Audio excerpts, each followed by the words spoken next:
So welcome everyone to our second session of looking at the book of Genesis, Bereshit, and our Torah portion in depth, and a lens that I'm bringing, and we started last time, which was how do we, if the beginning of the story of humanity is us leaving the garden because of the eating of the fruit, in some ways, the whole rest of the Torah becomes our guide for going back to the garden, or maybe making this very world into the garden.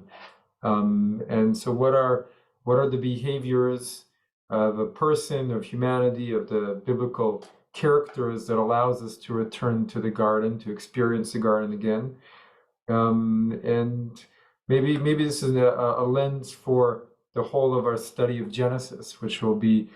Right, the beginning of Genesis is all after the creation story. It's failure after failure, right? The humanity leaves the garden and then descends into great violence, and God has to destroy the world, but they still build the tower.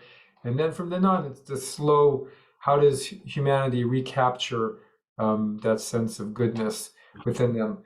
But today we're going to be looking at one little story, a very interesting story. This is one of the best parshas maybe in the Torah, if one can say so.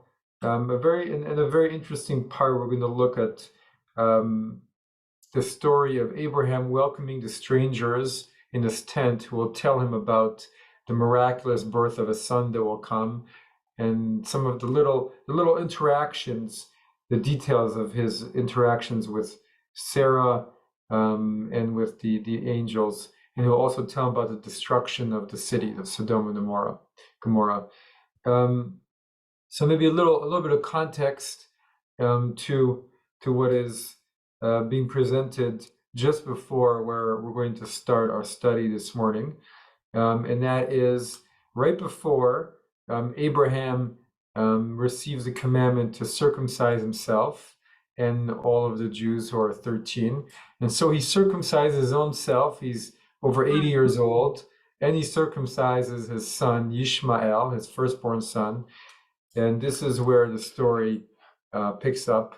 According to the Midrash, it's only 2 days after, the third day after he's recovering. And this is where we begin. So just let me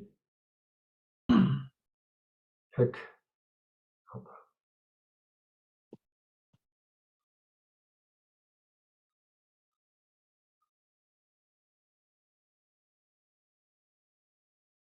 I'm going to share my screen.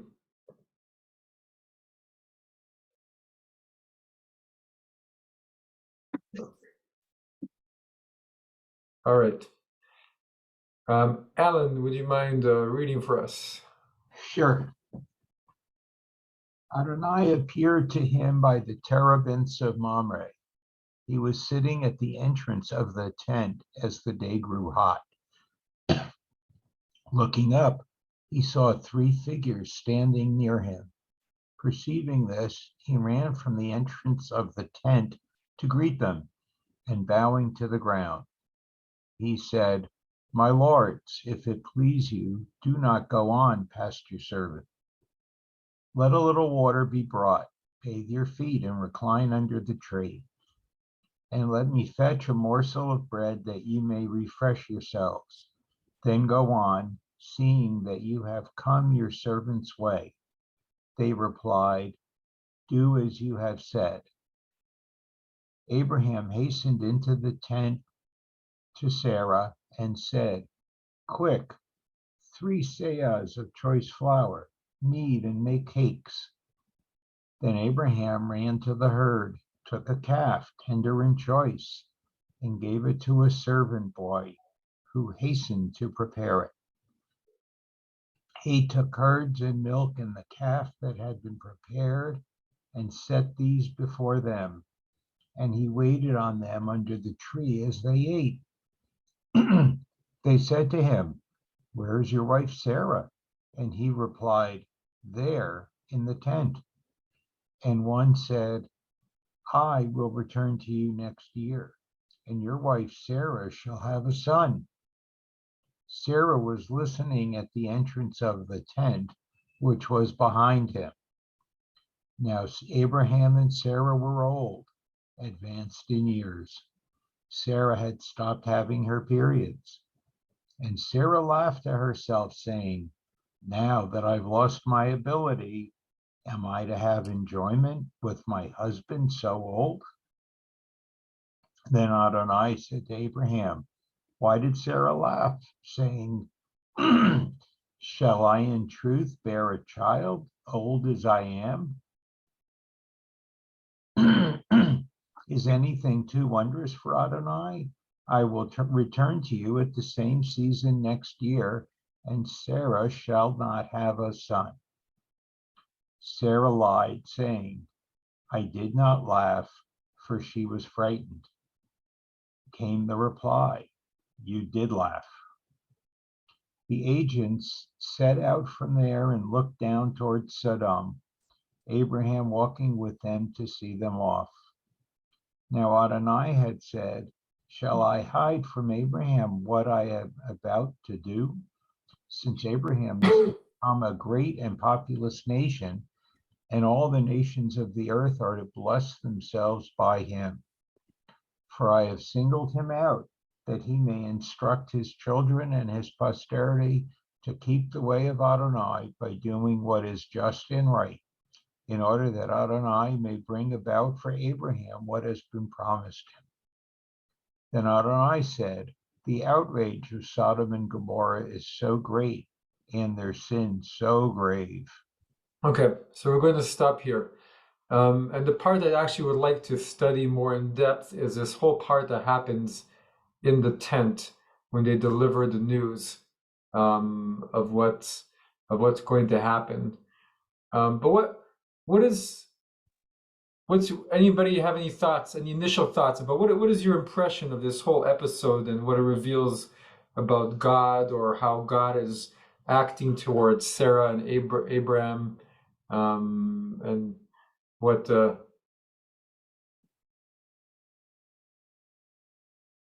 how does God appear to you in this whole episode? Or is it, or God or the angels? Suzanne, if you're about to say something, but you're on mute. No? Okay. And how do Abraham and Sarah come appear? They come across, well, Abraham is trying to be a good host. Yeah. And it's something, I guess, that concept of taking care of visitors is something that is still common in the Middle East, from what I understand. Mm-hmm. And, they seem pretty incredulous that, they're going to have a baby after, considering how old they are. Yes. What about that little interaction between Sarah and God, or Sarah or whatever is going on there? It's a funny little detail to include, isn't it? But I don't recall Sarah having being connected with God, except maybe this time it was mostly Abraham and God. Mm-hmm. You're right. This is one of the only times we really have we see Sarah. We usually see Abraham, but this is a little snapshot into Sarah. I mean, the next time we see Sarah is when Sarah does have a child, and God is upset, and she's upset that Ishmael, right, who's a son with her handmaid, and Abraham is playing with her son, and she tells Abraham to send the boy away, and Abraham says, I don't want to. But then God appears to Abraham and says, do what Sarah says. And so Abraham has to send away the child and the child's mom. It's a very interesting little snapshot into Sarah and what's happening. And it's one of the things that we're going to talk about is who are the three, and how does God's voice suddenly come, and what exactly is going on here. It's a little bit complex. whose voice is speaking, and how does it work with the dynamics of inside the tent, outside the tent, and what is it trying to teach us about what does God desire from us when God calls us or when God comes to us? So let's go back. Go ahead. I mean, one of the lessons, I think, is, you can't hide, because she laughed, and it was I assume or take it as kind of a nervous laugh, because here he's saying, oh, you're going to have a son, and she's going, I'm way too old, and Abraham's way too old, and how the heck is that going to happen, and how are we going to raise this kid? But she had this like nervous laugh, and God said, you laughed, and she said, I didn't, and he said, you did. It's just kind of a reminder, and it's sort of, I think, an echo of what happened in the Garden of Eden. Beautiful. With some of the lessons with you ate the apple. No, I didn't. It wasn't my fault. Very nice. It was the snake, and you got to take responsibility, and I think is the basic message. Very nice. I never thought of that. That's beautiful. There's an echo of that story of the Garden of Eden, isn't there? Of that little moment, which we don't always love. That God perceives into the hearts and knows there's no use trying to hide from God. But then we have this other strange moment where God says, "Should I hide from Abraham what I'm about to do?" So we go from Sarah hiding to Abraham hiding, from Sarah hiding to God hide. Should I hide from Abraham? And these three messengers who come, who are revealing incredible information, really, to Abraham and Sarah. I mean, this is one of the only time, we have throughout the Bible, right? Not just the Torah, but the Tanakh, angels coming to reveal information to human beings, right? The word for angel in Hebrew, malach, also means a messenger. So the angels come to reveal divine messages to human beings. But this is maybe the one where we have the most window into what is happening, and it comes with the most feeling of love for the human being. Let's look at it a little bit more closely. Anybody have any other thoughts? Yeah, I would like to say, I mean, this has been much commented on, of course, over yes, the years, that the three I don't know what they're called in the translation, but these three men, in one place they're just called Anashim, maybe called. Yes. I'm not sure they're ever called Malachim. They're not called. Not here, not in this, right? And so what's been much commented on is it makes it harder to sort of just tell the story. Is that first the men come, these men, and they know the future, and these men come. They're treated as guests, and then by Abraham, and then silently we glide into the Lord, Hashem, exactly. and then that goes on, and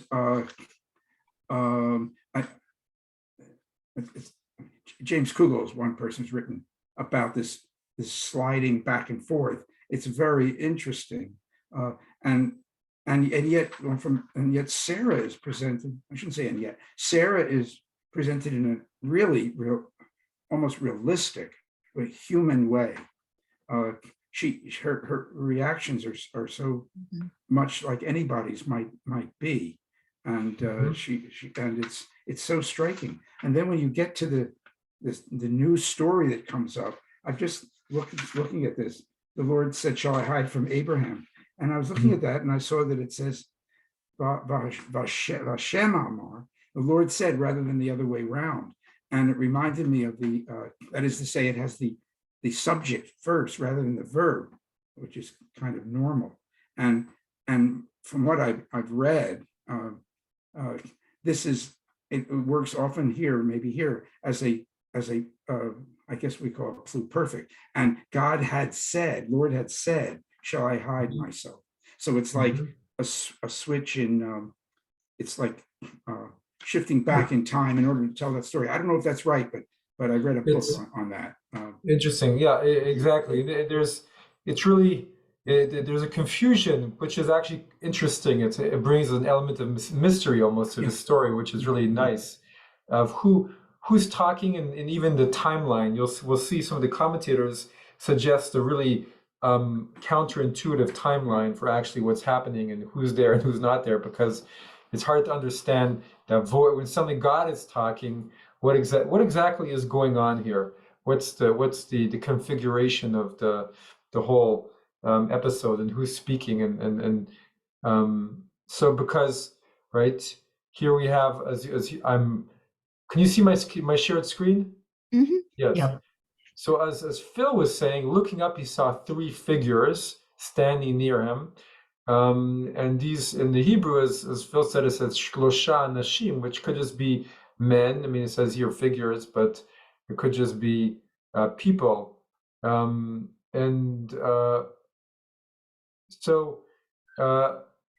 I mean, this is where it's seen as a divine test, right? This is all midrash, but it's seen as a divine test of Abraham. You know, of course, if there were three angels, Abraham would run to help them, but they just look like three people. And is he willing to just help any three people? But according to one of the things that comes here, we don't have to dwell on it, but it says lots of interesting things. But if you look, it says in the Hebrew, he lifted his eyes, right? Lifting your eyes in Torah, the Yisainav, is considered to be a very evocative term, meaning your eyes are finally open, right? Your eyes are lifted. You lifted your eyes. You know, when you lift your eyes, it means that you finally can see. And he lifted his eyes and he saw, and behold, three men standing upon him, and he saw again. So why does it say, and he saw twice? So the way our translation looks, it says, looking up, he saw three figures standing near him. Perceiving this, he ran. But according to Midrash, he saw twice, right? He saw once with his regular eyes, he saw once. But the Hebrew itself lends itself to that kind of, because the whole situation is being played out in an interesting way. He lifted his eyes and he saw, and he sees three men, and he saw, and then suddenly he's running to greet them, and he's bowing down to them, and he says, my lords, Adonai, right? It's not what we say Adonai. This Adonai just means, right, my lords or my Lord. And he, this is the best, this is the Middle Eastern hospitality that Alan was talking about. Don't pass before your servant. Come in. Take a little bit of water, and let me myself, not one of my servants, but me myself, are going to bathe your feet and come recline under the tree. This is what you're hoping for when you're traveling through an arid climate, is to someone to come and bathe your feet and to recline under a tree. You can't get much better than that. And he says, let me just go get a little bit of bread. Yeah, a little bit of pat, right? In Hebrew, pat, pita, right? Pita, pat. A little bit of pat lechem, a little bit of bread, and you may refresh yourselves, and so that you may not pass among your servants, right? Calling yourself by a servant. This is all that Middle Eastern hospitality is still that way. And they say, okay, go ahead. But he doesn't just go get the cake, right? And of course he runs and he asks Sarah to do a lot of the work. He runs and he asks Sarah to do the work. Go and quick, Mahari, quick. Everything is happening so quick. Go get the flour and go and knead and make some cakes. And what does he do? He goes and he gets not just kills a calf. He gets a calf, which is what you do for this is a big deal. You know, he's going to go and kill a calf, and right, kashrut was a little bit different in those days because he goes and he takes the curds and the milk and the calf and he prepares them. Yeah. Yeah. So he's hastening to prepare it all. Everything is done with this eagerness, right? This wonderful hospitality. He sets it before them. And at this point, they just seem to be regular visitors. There's no indication in the text itself that there's anything unusual about them. But then suddenly they know, The they say, angel. where is your wife Sarah? How do they know that his wife is Sarah? How do Right. they know this? Yeah. So you don't know if they're angels or regular, well, angels wouldn't be eating the calf. Exactly. There's a whole thing about angel digestive systems we can get into, but who are these three mysterious visitors, right? But they're a little bit short. They've got some gravitas, right? They're not bowing back down to him and saying thank you so much. They're just saying they're acting with a certain amount of gravitas, and they seem to know that Sarah is his wife, and he just says they're in the tent. And then suddenly one says, I will return to you next year, and your wife Sarah shall have a son.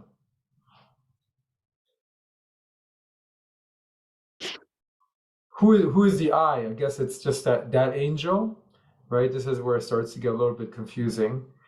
And so Sarah is wondering who these visitors, this is the way it appears to be, right? Sarah is listening at the entrance of the tent. She's listening. We can all imagine this, right? Who are these mysterious visitors and she's standing at the entrance of the tent, overhearing. And now Abraham and Sarah are old, advanced in years, and Sarah had stopped having her periods, right? We know they're both, I think even Sarah is above 80 years old. And so she laughed to herself. Now, how can this be? It all makes sense, right? That she should laugh, right? She should laugh within herself. Let's start to get into the now. This is where I want to get a little bit more in depth to the commentators.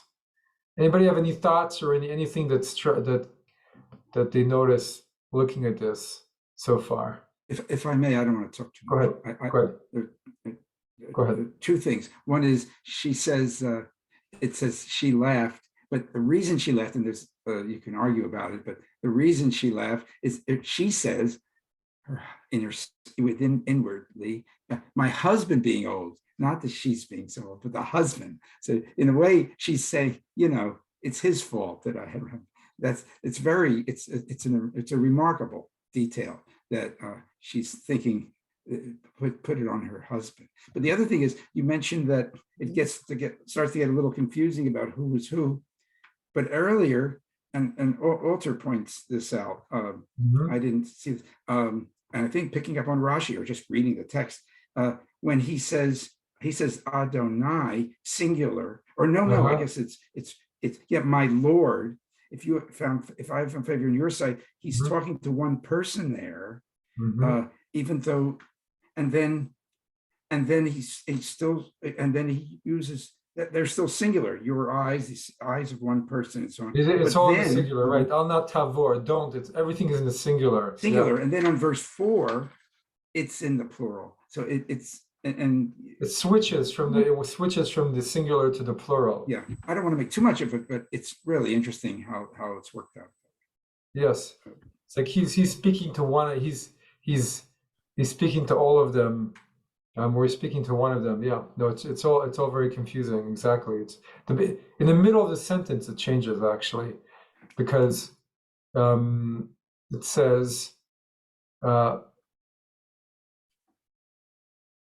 right. So it changes in verse 4. Yukach now, let there be water, a little bit of water it's taking, and then may you wash your legs and go recline in the plural, the hishanu tachala. Yeah. Is it correct? I one more question, if I might. Sure. Back in verse 3, yes, and the translation I'm looking at here, it happens to say Adonai, my Lord, but according to Alter, and I'm confused about that. He says the Masoretic text vocalizes it as plural, my lords. Is that how you say it in the plural? With the With in the verse- what? The way the verse 3. Masoretics. He With says the Masoretic text is vocalizing it as a plural. How would it be? Oh, instead of Adoni, my lord. Is that the idea there? Adon Shali, right? You're right. Adon Shali would be Adoni. Adon Shali would my be lord. Adoni would be. You still say this in Hebrew when you go to Israel. You say Slicha Adoni, or it's a very polite way of saying. But yes, you're right. Adoni would be my lord, and So they got Adonai, so they Adonai, got- in some sense, would be my lords. I mean, it's not so clear. It's not. Yeah, because of the Masoretic text, that they could have, the vowels are what they are, or the vowels are put in there. So, I mean, it could be either one from the consonant. Is that not right? Yeah. Yeah, Adonai in the as my lords is a little bit of wouldn't be the most simple way of saying that. You see here the little comment they have is or my lord, referring either to the delegation. Why isn't that?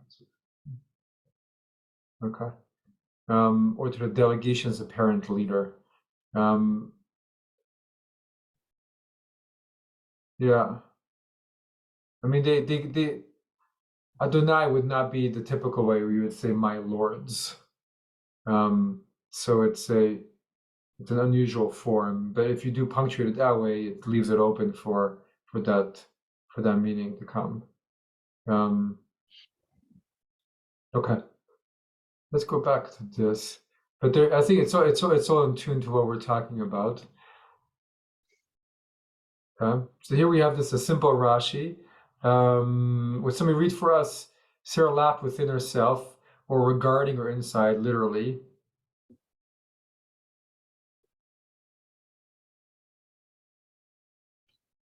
Well, if nobody else will read. Go ahead. Sarah laughed within herself.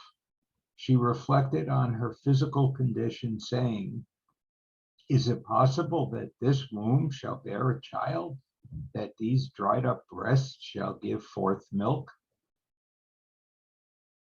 So now we're going to start to see how they're going to start to interpret it in interesting ways to deal with all the problems in it. So, right, so far we have these three men. I mean, he's talking more to one, it's going between the two, but three men who appear to have some kind of knowledge. Are they prophets? Are they angels? What are they? And then suddenly we're going to have God's voice suddenly appear.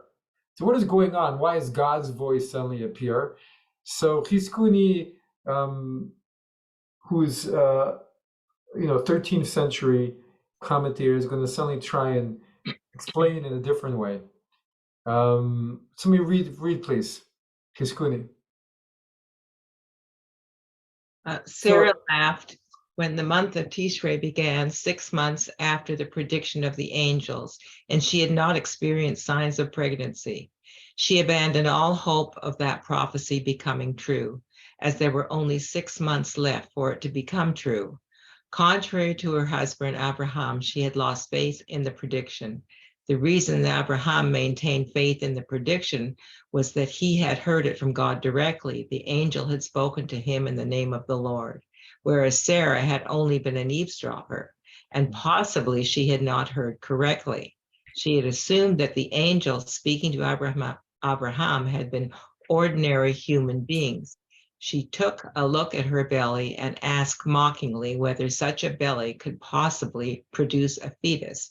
As soon as she had done so in Tishrei, God asked Abraham why Sarah had reacted in such a manner, adding that at the time appointed, that is, when a year had passed at the time of Passover, in the following year, the angel would return and she would have become a mother. In practice, this means that the first time she heard the prediction, she had heard it from the mouth of an angel whom she had believed to be a mortal human being.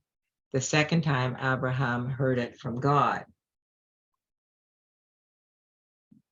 So, second time, Abraham heard it from God directly. The Lord said this was followed by God adding, "Is there anything impossible for the Lord to do?"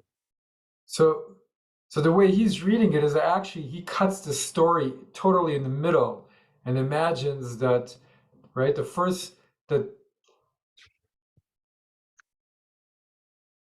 it goes to verse 11, now Abraham and Sarah were old, advanced in years, is 6 months later, right? That's how he's reading it. He's reading it that there is 6 months later, and suddenly God is talking then to Abraham. And so a completely different vision of the story, right?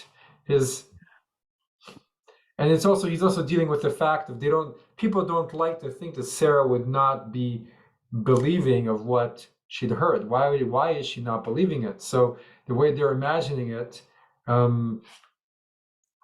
Sarah was listening at the entrance of the tent, which was behind him. And then this verse, now Abraham was old, advanced in years. This is kind of an in-between phrase. And we're now 6 months later, and Sarah laughed to herself, saying, now that I've lost the ability, am I to have the enjoyment of my husband, which is so old? And then God suddenly appears to Abraham and says, why did Sarah laugh? Shall I in truth bear a child? Interesting, right? Completely gives a different vision of the whole story. I don't find it very intuitive. To me, the story intuitive was all happening at the same time.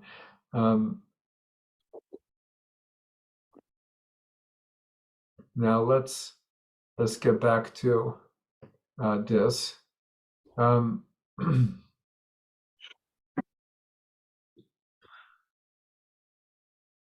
So now we have God speaking to Abraham and being. Actually, we'll go back to the other for a second. Sorry. So we have God speaking to Abraham.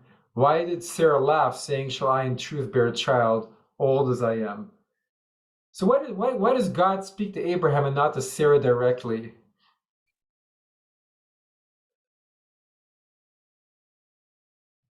Or is it that God, or is it one of the angels who are speaking to Abraham as they're in the tent?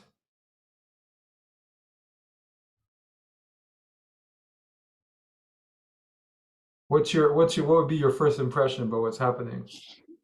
What did God ever talk to Sarah? That's true too. One thing God does here is clean up Sarah's statement for the benefit to spare Abraham's feelings, I think, where he says, yes, she says, shall I bear a child old as I am? But actually I had mixed it up before. It's even more interesting than that. She had not said that. She said, my husband being old. And so God is speaking. I don't know if any of the rabbis put a moral point on that. They say but that. He spares feelings by telling a little white lie or yes, exactly. They spare his feelings. That's exactly it. The rabbis say God was being kind and telling Abraham, not because you being old is the problem, but she's old as she is. The rabbis say that, you say? They do say that. They do say that. Yep, they do. There's the issue of the tent here that I'm thinking about. So Sarah is outside the tent, and Abraham is inside the tent. What's the tent? What's the significance of the tent? Is the tent some kind of inner space that Abraham is occupying and Sarah is only a witness to from the outside of it? So if Sarah's on the outside of the tent, she wouldn't necessarily perhaps be hearing God's voice, which Abraham hears because he's on the inside in the inner space. And maybe the tent has that kind of a significance. Well, so what is happening? Are the three strangers, men, prophets, whoever they are there, and suddenly God is booming, or is one of them speaking with the voice of God, which is suddenly is one of them God, right? That's how biblical scholars interpret this. The one of them is literally Yud He Vav He. One of the three strangers is Yud He Vav He. That would actually make more sense. Right? Because if they're all there in the tent, and one of them is literally God come in human form, and they're talking, and one of them has just announced this amazing prophecy, and then they can all hear Sarah, or she can feel that Sarah is laughing. He knows that Sarah is laughing, and he turns to Abraham. I mean, it's a very powerful moment, right? Suddenly he in the middle of all of it, he turns to, and he turning to Abraham and says, "Why is Sarah laughing? Is anything too wondrous?" And then, so Sarah's outside, but she can hear them talking about her, right? She can hear them that they're talking about her, and so suddenly she kind of comes in or something, right? Is she in or is she very out? confused as to where Sarah is, because Abraham serves the three visitors under the tree, right? He tells them, bathe your feet, recline under the tree. And then in verse 8, he takes the curds and milk and the calf, and he waited on them under the tree as they ate. So they're all outside of the They're tent. actually outside. You're right. They're Yeah. outside, And she's then in the in tent. verse 9, the visitors say to Abraham, "Where's your wife?" And Abraham says, "She's there in the She's in the tent." tent. She's doing Which that Middle which in Eastern. verse 10 says, Mhm. which was behind him. So Sarah is at the mouth of the tent. She's in the tent, but she's at the door of the tent, looking out at Abraham serving these visitors outside under the tree. So she's in the tent and they're out of the tent. So I'm very confused as to what the possible significance of the tent would be, since all of this seems to be happening outside of the tent. It's She's impossible right in to the know. middle. Yeah. Because did they go inside the tent after he washed their feet to go eat? Or is she in the tent? Is this a modesty thing where she's in the tent and doesn't want to show herself? It's hard. And then it's very hard to know exactly. But you're right. That's definitely, they could be outside and she's at the entrance kind of listening in. And this whole thing of which was behind them is one of the most talked about verses in all of Torah. Because it just says, and he was after him, and the Midrash goes crazy and says, well, who was behind him? Some say it was Yishmael who was behind him, trying to make sure, protect his mom and protect she's not his mom, however you would call her. Anyway, it's all very complicated. Well, when God speaks to Moses at the burning bush, there are Yes. verses there where Moses turns behind to see the burning bush. And Yes. God sees that he turns behind. So behind is where the voice of God comes from behind. Yes. That's my sense of that. Very nice. Yeah, it could be, and God was behind, or there. But this lack of knowing the space gives us a feeling for maybe God's presence in a powerful way. It's quite beautiful. And then is anything too wondrous? A very important statement, right? About God. It's one of our first statements really about God. Is anything too wondrous for God? And so one of the reasons why you might think that God is actually there, right? We're going to go forward for a second, right? Is Yud Hey Vav Hey present there somehow? So we're going to go forward, right? He argues with God, right? How could you do this? What if they're 50? What if they're 40? What if they're, right? We're going to read ahead. Bargaining. Right? And he said, let not my Lord be angry if I speak, but this last time, what if 10 should be found there? I will not destroy for the sake of a 10. Having finished speaking to Abraham, Adonai departed, and Abraham returned to his place. His place meaning what? His tent. His tent. Yeah, the location. Where Sarah is, right? That's the house. Location is a real big deal here. And when they're talking about tent and place, they're talking about something else too. What is this space? I mean, this is the first time that God is speaking of such intimacy with a human being. I mean, he speaks to Noah, but here it's one of the most intimate moments that God has with human beings in the whole Torah, probably. This little moment with Sarah in and out of the tent. It's very interesting. So let's go back for a second to the commentators. it's not as grand as the burning bush, but there's a sense of friendliness between God and them that's okay. This is Rabbeinu Bachya, who's one of the mystical commentating, building on Ramban Nachmanides often. So let me read for us. God said to Abraham, God said to Abraham, etc., the messenger is given the title of the sender.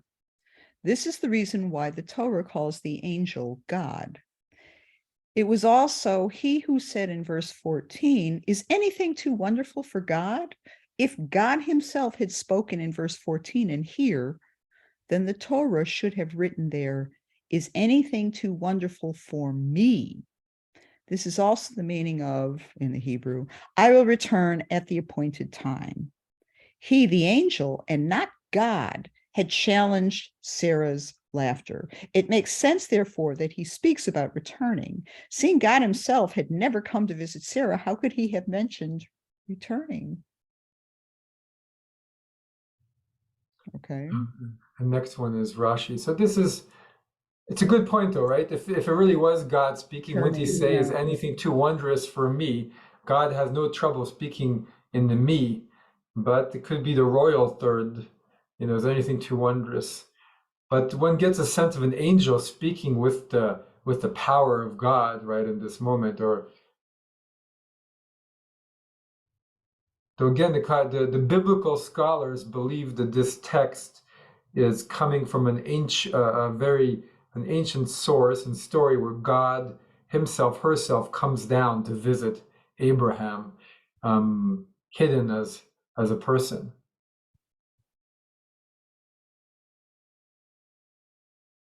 Yeah, Maimonides in his commentary on prophecy has lots of levels of prophecy.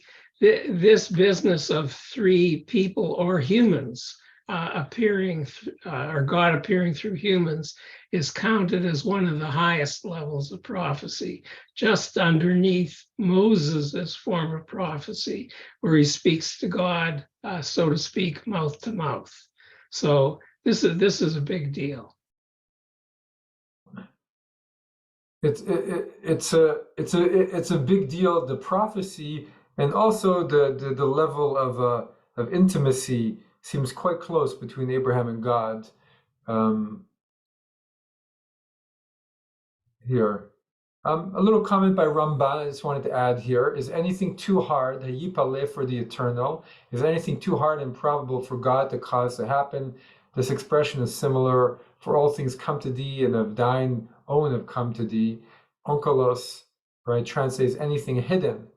And so when you bring the two together, Rashi's language is anything apart and hidden from me that I cannot do as I would wish, right? So talking about what we learned from this, we wanted to go back to that for a second, right? This incident shows us that nothing is hidden from God, and there's nothing that God cannot do, right? God can make these two elderly people have a child, and the second in her heart that she questions it, God can feel it. So this is a very powerful lesson also for Abraham and Sarah and for us, therefore, about who God is or is not.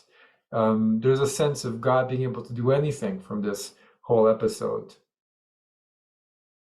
You think there's an allusion to this where, I forget which of the prophets, it's in one of the Haftarahs, where God says, they're dealing with what the price will be of grain or whatever it was, because it's going up because of the siege, and the prophet says, and nobody believes him. Was that Jeremiah? I don't remember. And he says, is this impossible for God to do this? Is anything impossible? Is anything impossible for God? Yes. Yeah. In the you're talking about in the Book of Kings, and the siege of the lepers. Is that what you're talking about? Sorry, in the book of is it the Book of Kings? Yes, the Book of Kings. Yeah. Okay. I'm wrong there. Okay, about what it was. Yeah. Okay. I mean, but it's a common recurring trope. I mean, it comes many times in prophets, where he says anything impossible for the Lord. Samuel's mother, Hannah, that's kind of what this looks like, right? Hannah goes up to the temple to pray, and the high priest Eli thinks she's drunk because she's praying, but she also has doubts, right? I think she has doubts. Well, there we don't hear God's voice quite in the same way, but there is a place, and I'm trying to think where it is, where is there anything that is impossible for God? And it's a prophet saying those words in a narrative. It's not. I don't think it's poetic. I'll keep thinking about it. I wanted to go for a second before we turn to this the last little bit here, to this whole Sarah, which is hard for the commentators, why Sarah doesn't believe the prophecy. So what would be your answer if we say, why does Sarah laugh? Why doesn't Sarah believe the prophecy? I think Sarah is hearing this prophecy from the outside, staying with the outside or the inside. If you heard it from the inside of the tent, meaning the inside probably of yourself, it would become more prominent and more believable than if you heard it through hearsay through the mouth of the tent. So I think that's part of it anyway. It's a really powerful symbolism, right? That he's in a tent talking to God and she's outside misconstruing what the prophecy is, or not believing in it, or wondering about it. Or whether she's inside the tent and they're outside, Yeah. whatever it is, they're in a different space. Suzanne. I'm wondering too if this is repeated. God is the God of the unexpected, and Yes. who almost turns things upside down. We see this here. We see this with Jacob and Esau. It's whoever is supposed to actually would by normal expectations happen. Yes. Does not. It's reversed. So it just speaks to me that God is the God of the unexpected, the surprise, the reversal. Okay, interesting, yeah. God is always God is it's what makes the Torah so interesting in some ways, is how unexpected and surprising and real. It makes it feel very real because God does not act always as expected, and God is God's voice is powerfully real in that sense, and always turning the key. This is the way my father talks about it. Actually, he says turning the key in the opposite direction, right? And I'm thinking, to me, it's a message. The message to Sarah is hold in your skepticism. Yes, it's going to happen. It's so, and I wonder if that's a message for people who are hearing the story. It's like, yes, you think the world works in this kind of way with these parameters, but beware of your skepticism. It doesn't need to be that way. I mean, the whole story in itself is God turning the key the opposite way. He's allowing making these elderly people have child, and he's punishing the wicked. The wicked often don't get punished, right? So the whole thing is being twisted, is being turned, and most of the time God does not tell human beings what God is about to do, right? That's not the regular method of the world. So there are three monumental things happening here, and what is being required of Abraham and Sarah, really to have faith, is really it's a simply, right? God doesn't say, go jump over the fire for me to do this for you. God just is requiring them to have faith and not be skeptical on some level. Which is, and it goes into Exodus too. It's always this lack of trust that is so fundamentally human, the skepticism.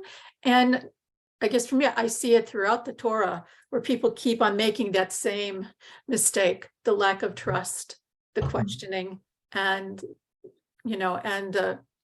I think that's a very common human trait, that we want to do things within our own parameters of what we can understand through our own worldview. So we keep saying, could God really do this? And then saying God over and over says, is anything too wondrous for God to do? So God is a mischief maker and also has a deep sense of humor. deep sense of humor. God calls us out. Nope. God has no problem calling out Sarah, even in her little, quite innocent laugh. Her laugh is quite innocent, really, but God calls her on it. It's a really striking moment. It is a striking moment, especially because she's in her own tent. If she Yes. can't laugh to herself in her own house, in her own tent, where can she be herself? There's no Uh-huh. privacy, no No. privacy. None whatsoever, none from the Lord. No, none. Women especially. And God could have been gracious and said, when she said, I didn't laugh, he could have said, okay. But God said, no, you did laugh. It's doubling down. She laughed to herself. She didn't laugh out loud. But God hears everything, I God guess. hears it. Yeah. And called her on it, yeah.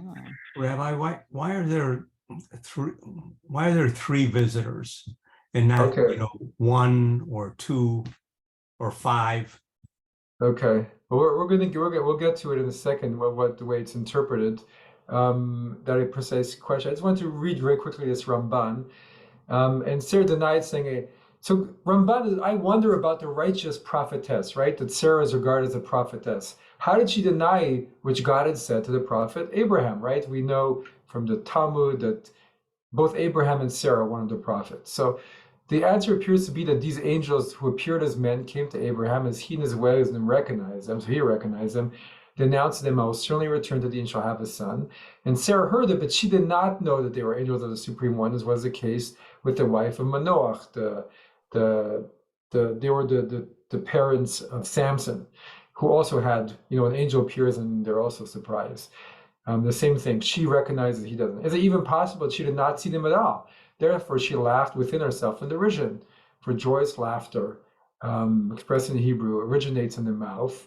Then was her mouth filled with laughter, but laughter originating in the heart is not spoken of as joyous. It wasn't a joyous laughter. She was wow. She couldn't believe it. Now the Holy One, blessed be He, accused her before Abraham as to why the matter appeared to her to be impossible. It was fitting for her to believe, or she would have said, Amen, God, do so. Right? If she believed it, she would have said, Amen, God, this sounds great, right?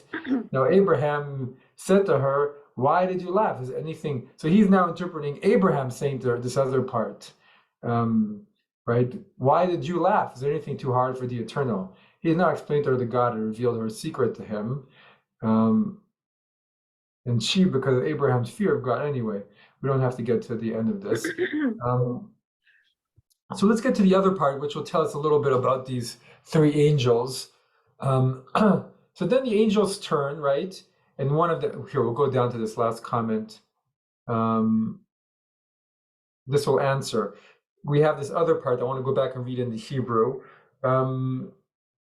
where, actually, let's read first in the Hebrew, and then we'll get to the commentary, because I think it's interesting how this comes after this other part. Anything too wondrous, and Sarah lied and not laugh, for she was fine and kid, right? You did laugh. So then the agents, the Anashim, the men, set out from there and looked down towards Sodom, and Abraham went with them to send them off, right? You should send off your guests, right? That's a Jewish custom too. Now, God had said, it all depends, the tenses here are all a little weird. Now, God had said, can somebody read? Suzanne, do you mind reading? Now God had said, shall I hide from Abraham what I am about to do? Since Abraham is to become a great and populous nation, and all the nations of the earth are to bless themselves by him. For I have singled him out that he may instruct his children and his posterity to keep the way of Adonai by doing what is just and right, in order that Adonai may bring about for Abraham what has been promised him. Then Adonai said, oh, go ahead, read the last few lines. Yeah. My connection is off. Then Adonai said, the outrage of Sodom and Gomorrah is so great, and their sin is so grave, I will go down to see whether they have acted altogether accordingly to the outcry that has reached me. If not, I will take note. The agents went on from there to Sodom while Abraham remained standing before Adonai. Abraham came forward and said, will you sweep away the innocent along with the guilty? Okay. So what's the movement here of the people? It's interesting, right? They leave, and he goes down with them, and God is them, or is God one of them, one of the three? I mean, this is what the Or Chaim, he's doing this a very traditional read. God had said, should I conceal from Abraham what I'm about to do? Did this happen before while they were in heaven? I don't know. Or did it happen then? So God chose the word, should I conceal, deliberately. Abraham noted that the third angel had a mission which had so far not been revealed to him, in contrast with the mission of the other two angels, which had become manifest to him already. This answers Morris's question. One had come to heal him, right, from the circumcision, and the other to tell Sarah about her impending motherhood. Moreover, when the angels departed from him, Abraham noticed that two of them walked in the direction of Sodom. Abraham accompanied those two angels to see them off. He realized that these angels still had a mission to perform on earth, something which had been concealed to him. Abraham would have become aware of those angels' mission after the event. God was concerned lest he would feel badly in retrospect if he would not now take him into his confidence. Our sages state that the reason God decided to take Abraham into his confidence was because Abraham entertained doubts about the justice of God having brought on the deluge. He found it impossible to believe that there had not been at least 10 or 20 righteous people at that time. In his opinion, God should have suspended judgment on their account. Right? I think they're putting a philosopher into Abraham, saying, but it's an interesting comment. But why does God speak to him? Why does God reveal to Abraham? Why is God worried about revealing to Abraham? What is that all about? Isn't Lot living in Sodom? Isn't Lot and his nephews? Doesn't he have family there? Okay, very nice. God, we already know that he has family living in Sodom, and God feels he should let him know. Why does God care about letting Abraham know? To give him a chance to save his family there? Okay. Isn't that why Abraham is bargaining with the Lord? If you can find 50, well, no, maybe 40. No. I mean, I think in Abraham's mind, he's trying to calculate how many people are in Lot's house, right? How many family members does he have to save? So he's bargaining it down to a manageable number. I mean, that's how I've always seen it, but I don't know if that's real. I love that idea, but I think that Abraham here does not have a conflict of interest. He's actually arguing about the justice of the whole transaction, I think. but Nancy's point sets me off my heels a bit. Thank you, Phil.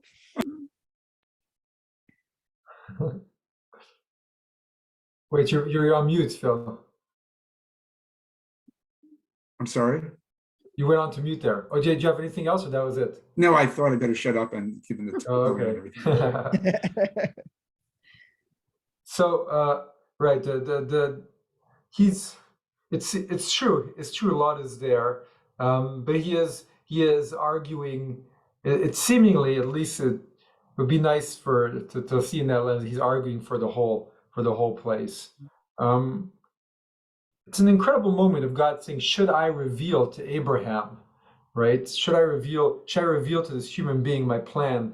And God is worried about revealing to Abraham. How does that contrast with the God you've just discovered, who's, peering into Sarah's heart? Slightly different vision of.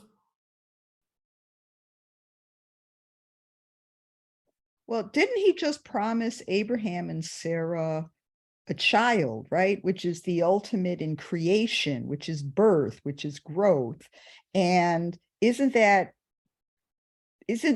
contrasted with the destruction that is about to befall Sodom and Gomorrah? I mean, and isn't Sodom and Gomorrah evil because it comes from the all the evil that has grown since Noah and the flood, right? Because the whole idea of the flood was to wipe away the evil that had existed prior. So So isn't Sodom and Gomorrah then representing the continuing evil that God keeps trying to wipe away?